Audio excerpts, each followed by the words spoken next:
ఇప్పుడు కేవలం 7,999కే up to 10 kgs వరకు బరువు తగ్గి అధిక బరువు నుంచి వచ్చే ప్రధాన సమస్యలను దూరం చేసుకోండి.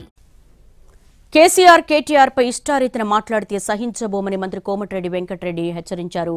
జగదీశ్వర్ రెడ్డి యాదాద్రి భద్రాద్రి పవర్ ప్లాంట్లో జరిగిన అవినీతిలో జగదీష్ రెడ్డికి వాటా ఉందని కౌంటర్ ఇచ్చారు మంత్రి కోమటిరెడ్డి వెంకటరెడ్డి. సంస్కారహీనంగా వాళ్ళ నాయకుడు అంతే, ఆయన అంతే. పైగా అబద్ధం నువ్వు ఆడుతున్నావు, చెప్పింది నువ్వు చెప్పినావు, నీ ముఖ్యమంత్రి చెప్పిండు.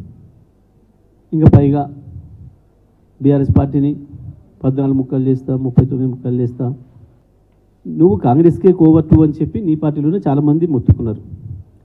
తమ్ముడిని ముందే బీజేపీలో పంపించి ఒకవేళ బీజేపీ వచ్చే పరిస్థితి ఉంటే నేను వెనకమ్మడి వస్తా, నువ్వు ముందు పోమని చెప్పి తోలి కాంగ్రెస్ ద్రోహం చేసి బీజేపీలో పోయిన నీ తమ్ముడికి ఓట్లేయమని చెప్పి కాంగ్రెస్లో ఉండి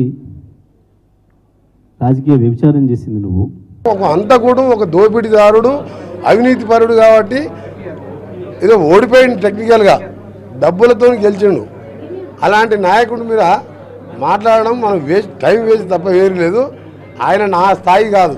తెలంగాణ ఉద్యమం కోసం కొట్లాట చేసినప్పుడు బస్ కిరాయి లేక మంది స్కూటర్లు అడిగి తిరిగే వ్యక్తి ఇవాళ షాబాద్ మండలంలో మొయినాబాద్ విలేజ్లో 80 ఎకరాల ఫామ్ హౌస్ ఎట్లా కట్టిండు.